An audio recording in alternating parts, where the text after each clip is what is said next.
किसान भाइयों, अगर आपके फसल के अंदर आप उत्पादन ज्यादा लेना चाहते हो, वजन ज्यादा पाना चाहते हो, तो आपके मैच्योरिटी वाली अवस्था में ही कुछ खादों का अगर आप अच्छे से इस्तेमाल करेंगे, न्यूट्रिएंट का अच्छे से इस्तेमाल करेंगे, तो आपके वजन में 100% बढ़ोतरी होगी। ये सिर्फ मेरे कहने से नहीं होगा कि भाई ये करो वो करो तो ऐसा होगा, ऐसा कुछ नहीं है।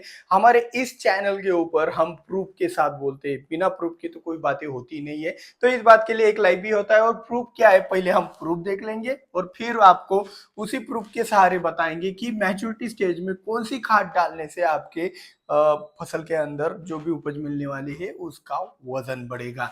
तो चले शुरुआत करते। तो सबसे पहले हम उदाहरण लेते। उदाहरण के तौर पर सभी फसलों के अंदर प्रक्रिया एक ही होती है। वेजिटेटिव ग्रोथ, फ्लावरिंग स्टेज, आपका fruit development stage, maturity stage, ये 4-5 स्टेज छोड़कर कुछ भी स्टेज नहीं होता है। तो इन्हीं स्टेज के अंदर क्या होता है, जैसे ही आपका फ्रूट डेवलपमेंट का स्टेज खत्म होता है, वैसे ही शुरुआत होती है आपके मैच्योरिटी स्टेज की, यानी परिपक्वता की अवस्था की शुरुआत हो जाती है। तो यहाँ पे आपको एक बात समझ लेनी चाहिए कि जो भी आपका गेहूं का फसल है, चने का फसल है, जब मैच्योरिटी स्टेज में आता है तो उसका हर एक पार्ट, मतलब जड़ सूखने लग जाती है, उसका डंठल पत्तियां सब सूखने लगता है। यहाँ तक कि जो बीज है, बीजों का कवर होता है ऊपर का, वो भी सूख जाता है।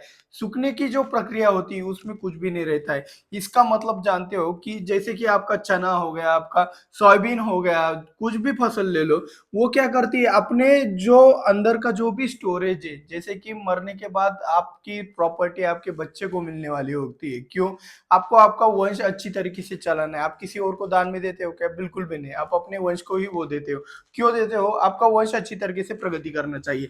तो इसी प्रकार वनस्पति का वंश यानी कि उसका बीज होता है, तो वो क्या करती है, वो खत्म होते वक्त क्या करती है, अपना सब स्टोरेज अपने बीजों के अंदर डाल देती। बस इतना ही समझाना है मेरे को। ये अगर समझ आ गया आपके, तो मैं जो आगे का बताने वाला हूँ वो भी आपको अच्छे से समझ आ जाएगा।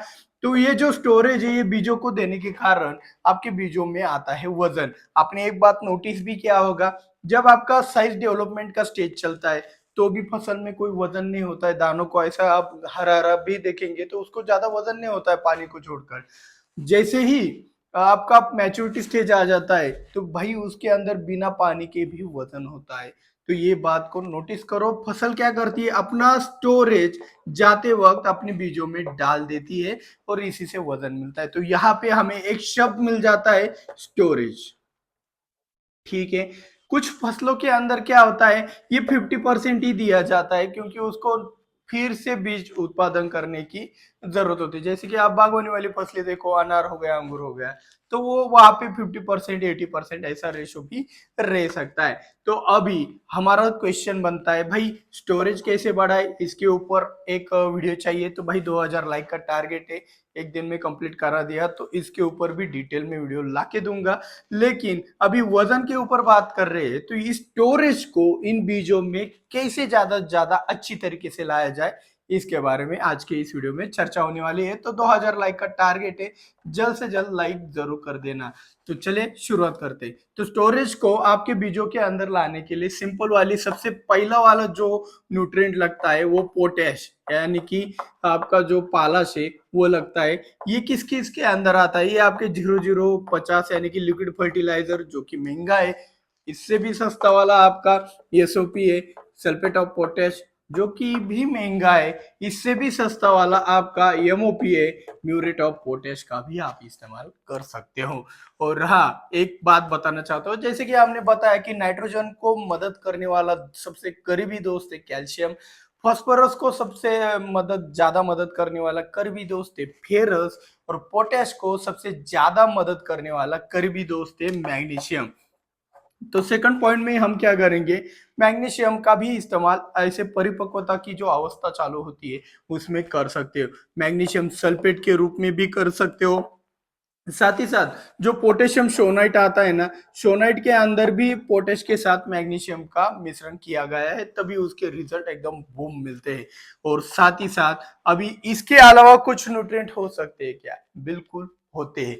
इसके अलावा न्यूट्रिएंट कौन से होते हैं, इस बात को समझ लो। जो आपके फसल में बचा कुचा नाइट्रोजन होता है, उसको दबाकर, उसको पचाकर, उसका फोटोसिंथेसिस करके जल्द से जल्द आपके बीजों के अंदर स्टोरेज बनाने के लिए या फिर भेजने के लिए कार्य करता है आपका मॉलिब्डेनम। जी हाँ, मॉलिब्डेनम थोड़ा नाम मुश्किल है लेने में, लेकिन यह कार्य बहुत तगड़ा वाला करता है। मॉलिब्डेनम से आपके फसल के अंदर जो भी एक नाइट्रोजन को दबाकर पोटेश की जो प्रक्रिया है उसको ज्यादा बढ़ावा दिया जाता है। तो मॉलिब्डेनम का भी इस्तेमाल आप सभी कर सकते हो। इसके बाद कौन सा वाला चीज आता है कि जो हमारे मैच्योरिटी स्टेज में वजन बढ़ाने के लिए कार्य करने वाला है। तो मॉलिब्डेनम का इस्तेमाल तो आप जान ही लिए। तो इसके बाद आता है आपका, यहाँ पे एक चीज बताने वाला हूँ, एक इंसेक्टिसाइड है जो कि इसका भी कार्य करेगा और आपको पीपीएम में लेना पड़ता है। तो आपको एक बात समझाए, तो पहले तो नाम बता देता हूँ। नाम है आपका प्रोफेक्स, प्रोफेनोपॉस आता है जिसके अंदर। तो ये कीटनाशक का अगर आप मैच्योरिटी के शुरुआती वाली अवस्था में डालोगे तो इसमें कुछ पीपीएम के अंदर आपका इथिलीन जाएगा। इथिलीन प्लांट हार्मोन है, एक प्लांट को नियंत्रित करने वाला एक प्रकार का टॉनिक भी आप इसे कह सकते हो। जिससे क्या होता है, इथिलीन इथिलीन डायरेक्ट इथिलीन क्यों नहीं डाल सकते भाई, आपका डोज 19-20 हो गया, फसल खराब कर दोगे। उससे अच्छा आप प्रोपेक्स का इस्तेमाल करोगे तो उचित मात्रा में आपका सब स्टोरेज एकदम आसानी से आपके दानों के अंदर आ जाएगा और आपको ज्यादा से ज्यादा फायदा हो जाएगा। तो भाई 2000 लाइक का टारगेट अगर कंप्लीट करते हो तो स्टोरेज के ऊपर आपको वीडियो कल ही मिल जाएगा। तो वीडियो को लाइक, चैनल को सब्सक्राइब करना मत भूलिएगा, ज्यादा से ज्यादा शेयर करके टारगेट कंप्लीट कीजिएगा। मिलते हैं अगले वीडियो में। जय जवान जय किसान।